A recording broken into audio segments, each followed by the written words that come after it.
All right, welcome to today's recording. We are in the application skills found in the promotion playbook. And so I'm taking you through these steps. And in this season 2 of this podcast, or if you're watching the video on YouTube, we're doing this in only 5 minutes or less, or right around 5 minutes, to keep these short and to just give you a brief overview of these tools and templates that are found in the promotion playbook. This one we're going to cover today is called the 4 hazard zones. It could also be called the 4 key responsibilities. These are the 4 areas you have to make sure that you are taking care of during your assessment center. I call it a hazard zone because if you fail to manage something in one of these areas, it could be a potential fail point for you. And so you have to make sure that you're keeping these 4 at the top of your awareness as you go through role play, as you do your size ups, as your oral boards. You have to make sure that these 4 are covered. And in the book, there's this picture that just shows these 4. So if you want to print it out, you can put it in your folder and just make sure as you're going through your day at work, keep these in the forefront of your awareness. And if you ever come across some type of conduct or behavior that's compromising one of these, you want to address it as quickly as possible, and ideally do it in the most tactical way possible, so that you create a win-win situation. And it doesn't necessarily mean that you have to go around and get people in trouble for not doing these, but you definitely don't want to overlook this. So here's an example. Let's say, so the four hazard zones are safety, operational readiness, public relations, and legal. So an example is say that you get into the fire engine, you're about to respond to a fire, everybody's excited, and en route to the fire, some apparatus still have the SCBA inside of the cab of the engine, which if you're looking at it from a safety perspective, it's really not the optimal location to have those, but it's still common practice to have them.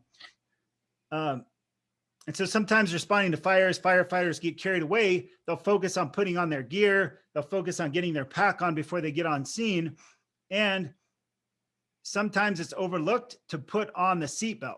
So if you're going in an apparatus, you're driving code 3, and your firefighters are not wearing their seatbelt, that's a safety concern, and you need to address it immediately.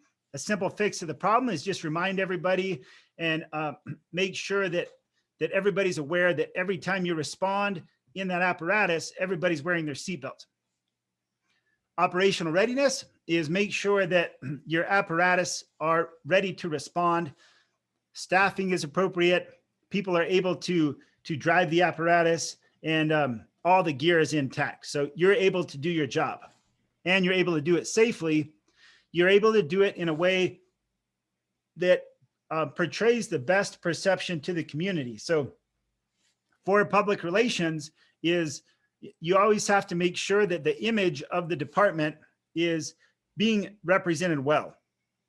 There's plenty of examples out there of firefighters who don't do a good job of representing the department, and make sure that not only in your assessment center, but every day you go to work, you're not someone that's going to be giving the department a bad image, or doing something that's going to make the headline of the papers or the headline of the social media for something that's illegal or unethical or something like that. The final piece of this is legal, is that make sure that you're aware of the local, the state, and federal laws that apply to your position. Make sure that you're educated on those and that you're aware of them, that you can speak to them, and that you're constantly keeping those at the forefront of your awareness, which with each day on shift. Some real common ones have to do with response to emergencies, such as traffic laws.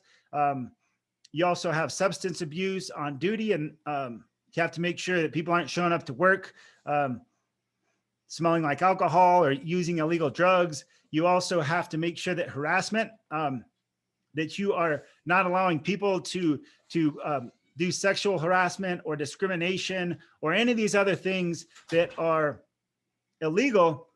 HIPAA is another big one. You also have your the certifications, the protocols, all these other things that you have to uphold in your position. So make sure that you have this. And that's it for today. So the 4 areas: safety, operational readiness, public relations, and legal. This is not a template. It's merely a guideline to keep these as in the forefront of your awareness for in baskets, for oral boards, for presentations, for role plays. Always be able to speak to these and be aware of anything that could compromise these 4. Thank you.